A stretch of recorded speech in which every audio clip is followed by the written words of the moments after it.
Ave Maria e São José, que alegria, mais um dia, 15º dia de meditação, 18º dia de retiro, que alegria, né, gente? Vocês estão felizes? Tá difícil para vocês aí? É isso mesmo, continua, persevera, sejam fiéis, tá bom? Vamos então começar este dia para conseguir compreender a consequência dos nossos maus hábitos. Precisamos ter esse entendimento, essa ciência, para justamente permitir que Deus nos conduza melhor naquilo que Ele deseja. Amém? Estamos aqui reunidos em nome do Pai, do Filho e do Espírito Santo. Amém. Vinde, Espírito Santo, vinde por meio da poderosa intercessão do Imaculado Coração de Maria, vossa amadíssima esposa. Vinde, Espírito Santo, vinde por meio da poderosa intercessão do Imaculado Coração de Maria, vossa amadíssima esposa. Vinde, Espírito Santo, vinde por meio da poderosa intercessão do Imaculado Coração de Maria, vossa amadíssima esposa.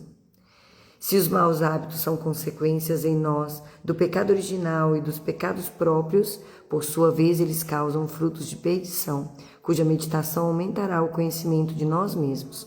De fato, pelo orgulho nos esquecemos de Deus e do próximo.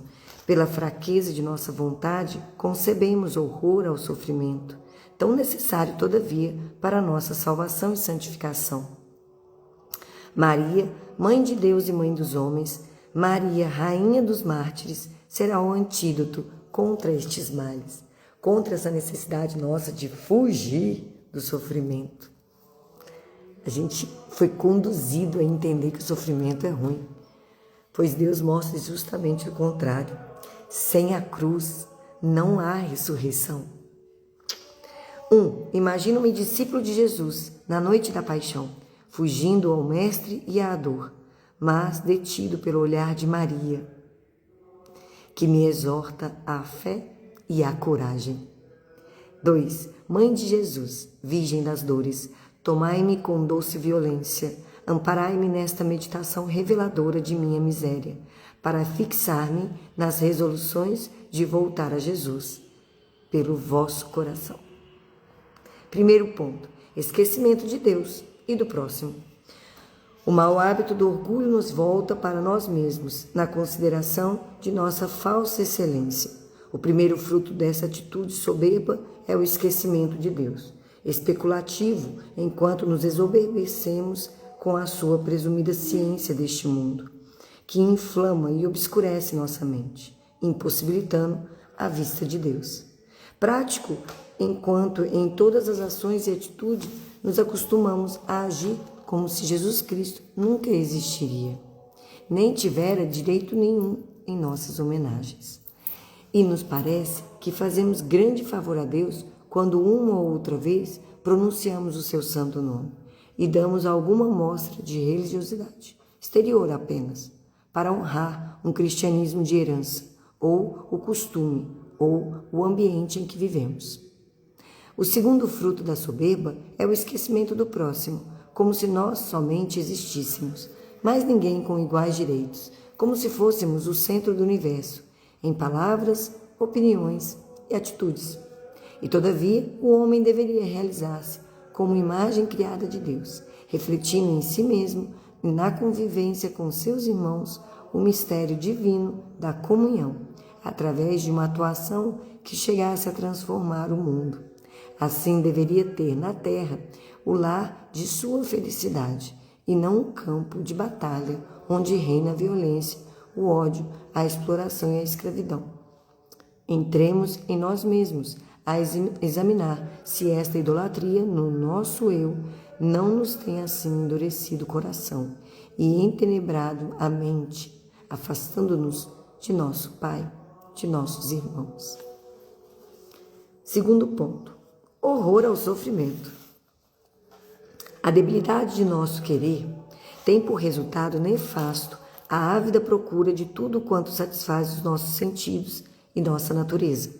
Estremecemos ao ouvir falar sequer da necessidade da dor, do sofrimento, do papel providencial, da expiação e da cruz. Quem, nunca. Estamos todos nós nessa mesma batalha. E toda hora a gente se pega tendo medo de sofrer. E nos revoltamos ante os espinhos da existência. Procuramos fugir-lhes, antes buscando o que dá satisfação aos sentidos, escravizando-nos. E aceitamos a preguiça, a indolência, o amor ao conforto, a sensualidade. E louvamos nosso século, porque ele sabe anestesiar as dores do corpo, cercar de confortos materiais a nossa vida, proporcionando-nos viagens cômodas, gostos refinados no vestuário, na alimentação e no repouso. E não queremos ouvir aquela palavra severa de Jesus Cristo, ameaçando-nos da perda de nossa alma, se não fizermos penitência. Se não fizerdes penitências, perecereis todos igualmente. Lucas 13, versículo 5. E procuramos uma explicação tranquilizadora para esta expressão austera. Aquele que quer salvar a sua vida, perdê-la-á. Lucas 9, 24. A meditação da paixão de Cristo e das dores de Maria nos é penosa e difícil.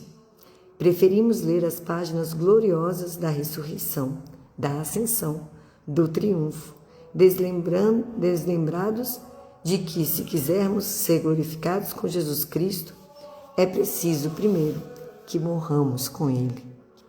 Penetremos em nossa consciência. Tenhamos neste momento a coragem cristã de um exame sincero de nossas vidas. Não experimentamos a confusão de ser membros delicados de um mestre crucificado? Nossa, que lindo, né?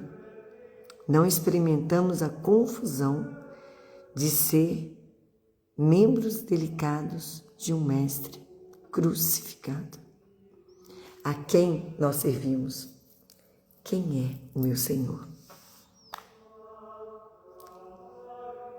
É Ele aqui, ó, na cruz. É a glória, aonde Deus é glorificado. É quando Deus, Filho, se entrega, vencendo todas as dores que um ser humano nunca poderia suportar. Ele suporta por obediência e amor. Nossa vida será, nesta mesma caminhada, obediência e amor. Tem outro jeito? Não. Terceiro ponto, contemplação de Maria. Vamos falar da Virgem das Dores. Nossa Senhora nos faz compreender, ao contrário, quanto nos devemos esquecer de nós mesmos, por amor a Deus, por amor ao nosso próximo. Ela se entregou inteiramente à vontade do Senhor. Faça-se em mim segundo a tua palavra. Lucas 1:38. E por amor aos homens também consentiu na imolação do meigo fruto de suas entranhas. Busquemos Maria. É o caminho de retorno a Deus. Maria não foi feita senão para Deus. Muito ao invés de deter alguém que lhe confia, ela o projeta em Deus. Une-o ao Senhor com perfeição, proporcionada à generosidade desta entrega. A mãe dos homens ensina que com seu exemplo, a renúncia aos próprios direitos em favor do próximo. Amando-a, sentimos levados a dedicar-nos igualmente a nossos irmãos, a esquecer nossos direitos para lembrar só dos nossos deveres. Feliz de imitar nossa renúncia à nossa Mãe Terníssima e cujo manto se acolhem todos os pequeninos, todos filhos de seu amor, todos nossos irmãos. Ainda Nossa Senhora nos ensina a virilidade cristã em face ao sofrimento. Ela nos faz morrer à vida do homem velho. Ela nos despoja de nossas inclinações naturais, do amor próprio, da própria vontade, de qualquer apego à criatura. E destarte, nos dispõe a tomar parte em sua compaixão dolorosíssima, a recolher sobre nossos corações as suas lágrimas de amor e de dor. Ah, como a verdadeira devoção a Maria nos vai ensinar a via certa de nossos destinos. Maria, guarda fidelíssima de minha alma, lanço-me em vosso regaço, a implorar vosso compassivo olhar, como celestial Rebeca, a vosso Jacó, pequenino e amoroso. Despojai-me de mim mesmo, de meu orgulho, de minha sensualidade. Revesti-me de Jesus, para que eu aprenda a amar a Deus e a devotar-me a meu próximo. Alentai-me, Mãe das dores, e confortai meu coração no incêndio de caridade de vosso coração imaculado. E que eu aceite morrer, sempre a mim mesmo, dócil a todas as vossas suaves austeridades para comigo, no aprendizado da virtude. Preparai-me à consagração, que vos quero jurar, de tudo o que tenho e de quanto sou, encaminhando meus passos na vereda das virtudes difíceis para minha pobre natureza. Vosso amor me ensina e me oriente com segurança para Jesus. Ramalhete, quem quiser vir após mim, renuncie-se a ti mesmo, tome a tua cruz e siga-me. Mateus 16, versículo 24. O Senhor esteja conosco, Ele está no meio de nós. Proclamação do Evangelho segundo João. Glória a vós, Senhor.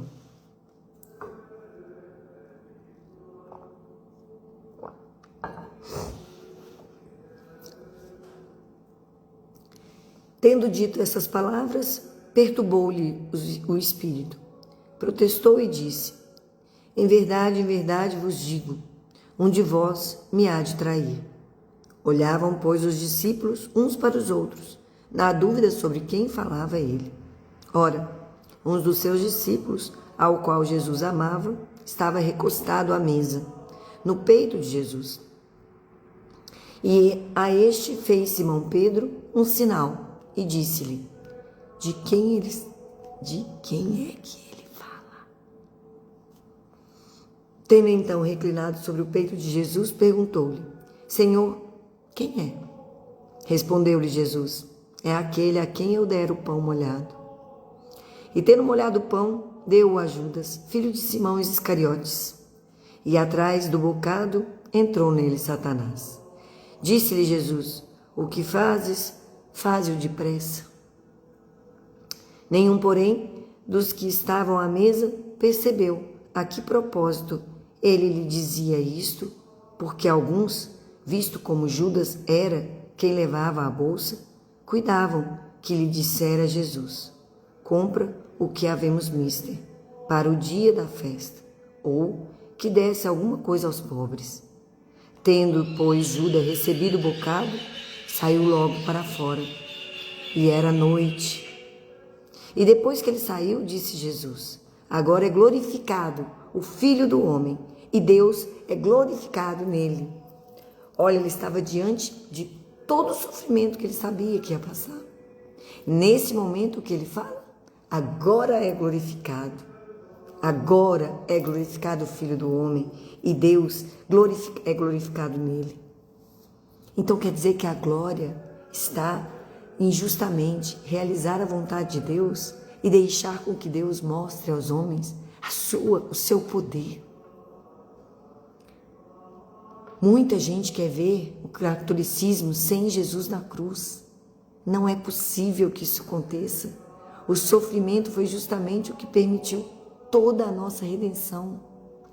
Foi o derramamento desse preciosíssimo sangue que hoje nós podemos clamar a Deus a restauração e reparação de nossas faltas, da nossa alma. Desculpa, gente, não podia nem estar comentando isso agora, desculpa.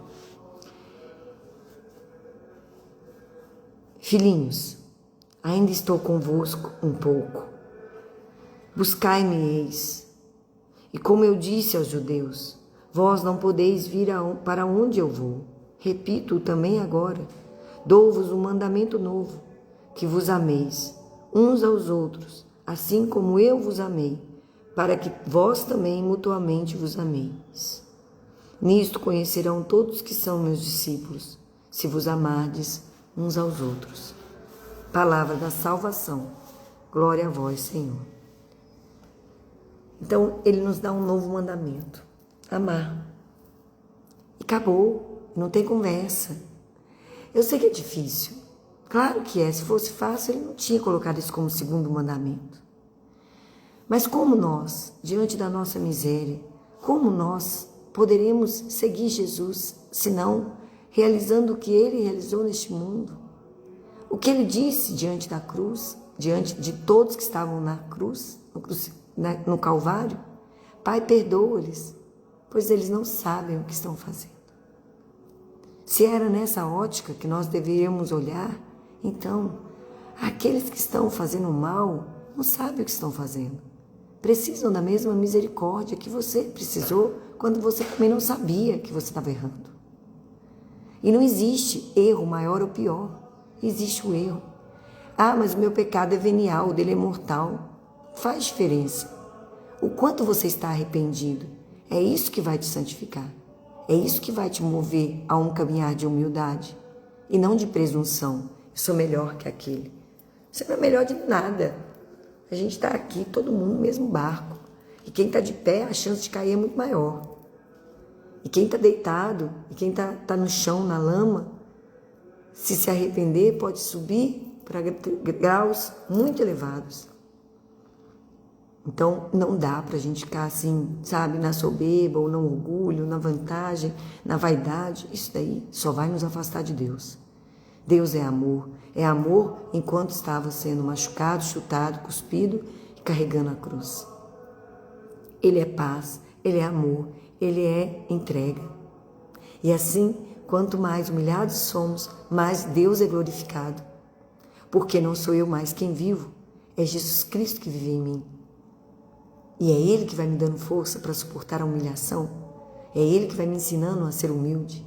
É Ele que vai me dando a graça de poder testemunhar a palavra de Deus em minhas vidas, na minha vida.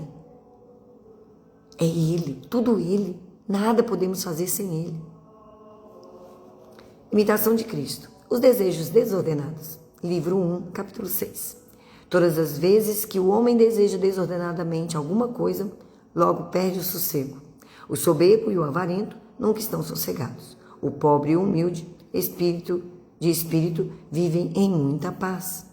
O homem que não é perfeitamente mortificado em si, bem depressa é tentado e vencido em coisas pequenas e vis. O fraco de espírito, que ainda está inclinado ao que é sensual, com dificuldade se pode desapegar totalmente dos desejos terrenos.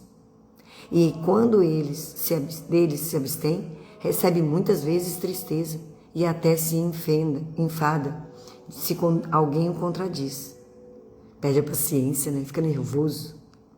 Porém, se alcança o que deseja, sente logo pesar sobre si o remorso da consciência, porque seguiu seu apetite, o qual de nada lhe aproveitou para alcançar a paz que buscava.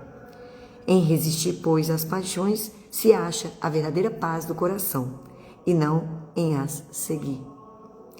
Não há paz do coração do homem carnal, nem do que se ocupa das coisas exteriores, mas no que é fervoroso e espiritual. Quando a tentação vem, nós temos que fazer violência, porque quando caímos, o deleite nos gera logo em seguida uma tristeza e uma sensação de inquietação, de desassossego, né? A gente fica, por que eu fui fazer isso? E quando nós vencemos, sentimos uma paz e uma alegria tão grande que começamos a viver de fato a paz de Cristo, que é justamente essa violência contra as coisas do mundo. Não tem jeito. O homem, o soberbo e o avarento nunca estão sossegados. O pobre e o humilde de espírito vivem em muita paz. Mas aqui não está falando para você que você precisa ser pobre para você ter paz de Cristo. Mas precisa estar como se fosse pobre. Não depender das coisas para ser feliz. Não considerar que só as coisas é que merecem o devido respeito ou a devida luta para se alcançar. Não, muito antes disso. O desapego às coisas do mundo, às coisas terrenas, nos traz paz. Se eu hoje vivo uma vida de votos de pobreza, ou seja, eu não compro nada para mim, Isso me traz paz. Porque eu já saio sabendo que eu não vou comprar nada. E que se Deus quiser me dar algo, Ele vai providenciar. Tranquilo. E a roupa que você tem no seu armário passa a ser muito mais bonita. Porque você não está pensando na outra roupa que você poderia comprar. Você nem pensa mais em comprar. Isso te traz uma paz, uma leveza, uma tranquilidade. E logo, logo, está chegando um presente para você.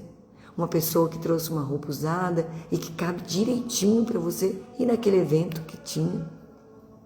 Tudo providência. Deus prometeu isso.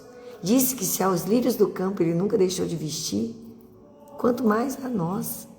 Disse que aos passarinhos que não semeiam e que não plantam, não fazem nada, eles não deixam de ter o alimento, quanto mais a nós. Agora, quer dizer que eu não trabalho? Quer dizer que eu não vou então fazer nada para ajudar na minha casa? Não. Quer dizer que eu vivo agora para servir. E neste servir eu encontro paz. Porque não mais vivo para mim, mas para o outro. E tudo que vier para mim é Deus cuidando de mim. Então eu dou muito mais valor. Porque não depende mais de mim alcançar nada. É tudo Ele. Leitura de Montfort. Consequências do abandono da sabedoria. A nossa dureza e ingratidão não movem os desejos solícitos, os convites amorosos e testemunhos de amizade dessa admirável sabedoria. Mas, se ao invés de ouvi-la, lhe fechamos nossos ouvidos, se em lugar de buscá-la, nós fugimos, se longe de honrá-la e amá-la, nós a ofendemos e desprezamos, que crueldade a nossa! E qual será o nosso castigo, mesmo neste mundo? Diz o Espírito Santo que aqueles que não se preocupam de achar a sabedoria não somente caíram na ignorância do bem, mas ainda deixaram patentes os traços de sua loucura, nem puderam suas faltas permanecer ocultas.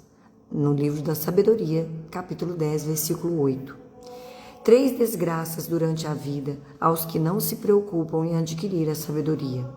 Eles caem na ignorância e na cegueira, na loucura, no escândalo e no pecado.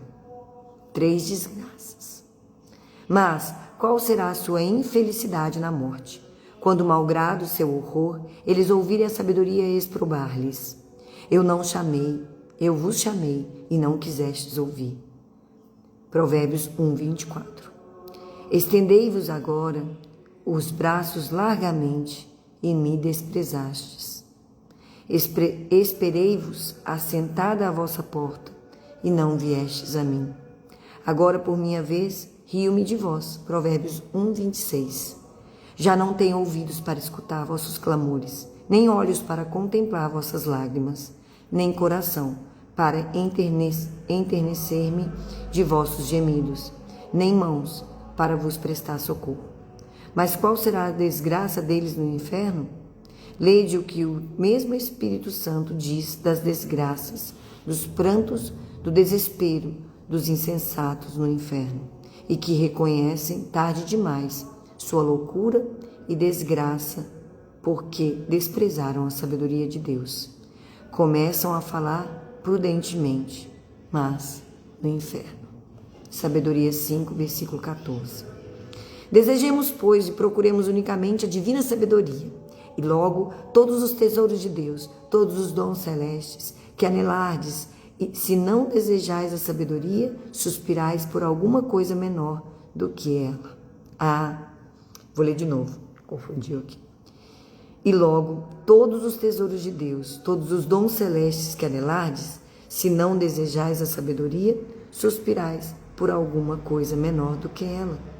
Se você não deseja a sabedoria, acaba desejando coisas menores que ela. Se conhecêssemos que tesouro infinito é para os homens a sabedoria, suspiraríamos dia e noite por ela, voaríamos velozmente até os confins da terra, passaríamos jubilosamente através do fogo e das espadas, se fosse necessário, para merecê-la. Encerramos aqui. Amanhã, o abismo de nosso nada. Mas eu quero deixar uma palavra para vocês. É o seguinte. Prestem atenção. Deixa eu colocar uma... Pronto. Preste atenção numa coisa importantíssima. Quando nós descobrimos que tem um curso muito importante na nossa área, a gente investe muito dinheiro, a gente se doa e se dedica imensamente para poder realizar esse curso e nos tornarmos mais entendedores daquilo que a gente faz. Bom, isso é muito legal, isso não tem nada de errado. O que não se pode é esquecer de que a sabedoria divina é para nós todo o nosso caminhar para o céu. Quando clamamos a Deus por sabedoria, discernimento, por tudo mais que Deus nos dá, nós estamos, ao mesmo tempo, desejando aquilo de mais grandioso que existe. Queiram ser bons profissionais, queiram, não tem problema nenhum, mas queiram primeiro ser bons cristãos. Queiram compreender a palavra de Deus, se dediquem a viver a palavra e a escritura e todos os meios que Nossa Senhora colocar no seu caminho para você conhecer a palavra de Deus e viver a sabedoria. Porque quando nós alcançamos de Deus esta graça tão sublime, nós alcançamos a verdadeira felicidade. Deus nos quer com muito... Pois é, não é, Deise? É assim, a gente precisa entender que nossa caminhada aqui para o céu exige uma doação para compreender as palavras de Deus. Do contrário, a gente fica meio que, vivendo só em volta de nós mesmos, dos nossos planos, das nossas vidas pessoais. Não deixem de buscar e pedir a Deus todos os dias sabedoria, discernimento. Peça a Deus todos os dias perseverança até o fim, temor a Deus.